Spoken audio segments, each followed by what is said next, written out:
they've got to act like they're the good guys, high and mighty, because what they're doing is so brazenly illegal, as shown in Pennsylvania. Well, I mean, that's what they're doing, and now it's becoming more overt. Like I said in the write-up I did on our website, the mask is coming off, and you don't have to get a FOIA request anymore to find out that it turns out the Mac report was written by Southern Poverty Law Center. Now it's in your face. They're going to write all of this stuff. They're going to help write the training manuals and help orchestrate the use of right down to the very local level in your county and your town, the use of all of those resources, including the media.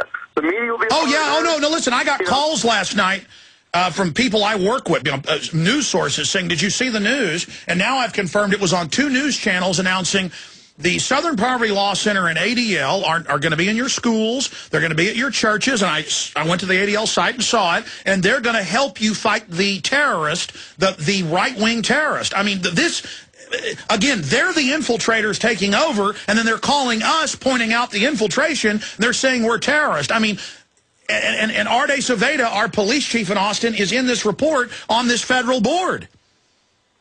And so is Sheriff Gillespie of Clark County, Nevada, unfortunately, where I went to high school and college. What we have to do, frankly, is kind of like a political scorched earth policy. If your local officials cooperate with a politicized DHS that is turned against law-abiding, Constitution-defending Americans, then they should be run out of office.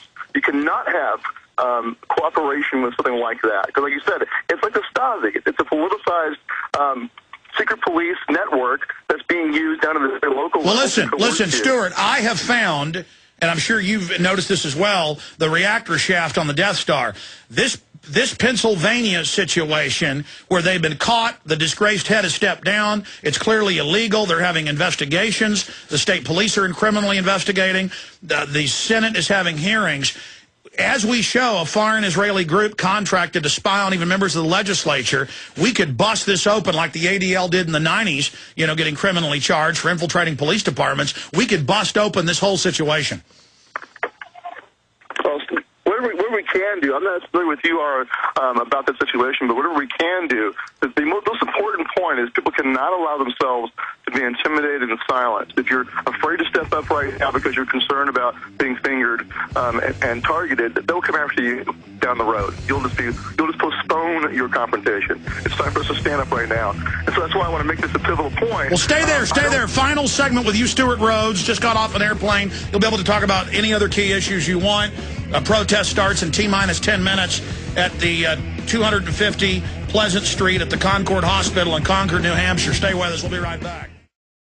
Stuart was asking me if they've set up a legal defense fund. I just gave out Mr. Irish address and email, and Stuart's already had donations come into Oath Keepers with people trying to support. But I've had him on so many times over the years, and then I forget the names of the good groups that fight CPS that are expert lawyers. He's a Yale constitutional lawyer, and he can fight on the First Amendment and stuff.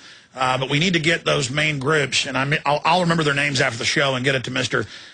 Irish. But finishing up, Stuart, we're talking during the break. I mean, this is really the secret police, thought police, saying if you're a member of the legislature and criticize high taxes, Israeli spies spy on you for the homeland security of the state. I mean, or the Southern Poverty Law Center comes in and spies on you, and they take your baby because they're. I mean, how dumb are these cops that the Southern Poverty Law Center comes in and tells them, if they talk about Ron Paul or Oath Keepers, get their baby. I mean, I would think cops aren't this evil, Stuart.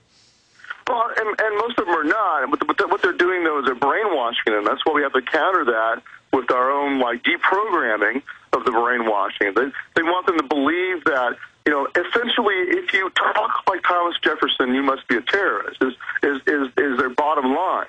And if you do anything that they don't like, you are a potential danger and potential cop killer. So if you dare to associate with other police, what's really amazing is that these police that have been brainwashed into thinking that if Jonathan Irish is associating with other police officers who stand for the Constitution, those are dangerous people, which is just kind of hilarious. They're brother officers, like John Shirley there in Texas, who's our state chapter president in Texas, is a Houston PD officer. He is somehow a threat, to these other officers. And so that's the weird. Yeah, but having police that aren't brainwashed into supporting the criminal banking takeover, that is a danger to the criminals. So, but the criminals are literally in there, advising the police. Right, and they're turning the world upside down again, the other way. They're making what's good evil and what's evil good, and they want the police to be brainwashed into thinking that this is the right way to do things. That's why I started Oath Keepers, was to help counteract that brainwashing. But it's getting to the point now where if you allow DHS to have its tentacles right down into your local police chief and pull his strings, if you allow that to happen, you will no longer live in a free country. You must take a stand in your county, in your town, and say no to federal money and also no to any federal indoctrination or federalization of your police. Well, that should be a bottom line criteria. If your police chief goes along with it, he's got to go. Yeah, Arde Acevedo's got to go here in Austin. But in closing, they're now completely transferring from we set up Homeland Security for Al-Qaeda to we set up Homeland Security for the American people. They're taking over farming, ranching, Second Amendment, everything. And this is the rollout as they look for prospective people to harass, intimidate, persecute, go after. And they had that fake, raid of the militia in Michigan. The judge ordered them released. It was all made up. So they're definitely trying to roll out their new, we've met the terrorist, and it's the American people. So they're turning it inward, exactly. Now, the way to counteract that zero right now is this case. I think people should stand up and say they're going to figure it. That's why John has to establish a legal defense fund with a PayPal button online that can direct people to go and contribute to him directly. He's good counsel in New Hampshire. A New Hampshire lawyer who's a patriot should step up and be the free counsel for him. Well, more than that, we need the expert lawyers with the groups that defeat CPS and know all of the Byzantine procedures they use to steal your kids. Oh, he needs that too, and that will help with the First Amendment stuff, and we need other lawyers to step in. Or we can preemptively beat them now and call the police department, the CPS, the family courts, the hospital, and say, give that baby back. Okay. Exactly. Yeah, that's right. Public pressure and the court of public opinion also wins too. That's exactly right. Stuart, fire out the website for Oath Keepers. Oathkeepers.org, and God bless America. When will you men stand up? At least the men in Sharon. Are there any men in Sharon?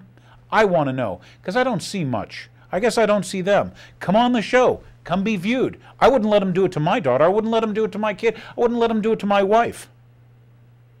I don't buy the lies, because if I was in Russia, I'd realize, hey, the government feeds me propaganda. What? You think they don't feed you propaganda here? You don't think the same banking, these same criminal globalist banksters control your media? Are you kidding me? So once again, thank you for watching. God bless you and your family. God bless this constitutional republic. That's right, Brian Joyce. It's not a democracy, okay? Maybe Brian Joyce needs to either go back to law school or do some more studying. There's a big difference between a constitutional republic and a democracy. And last but not least, down with the New World Order.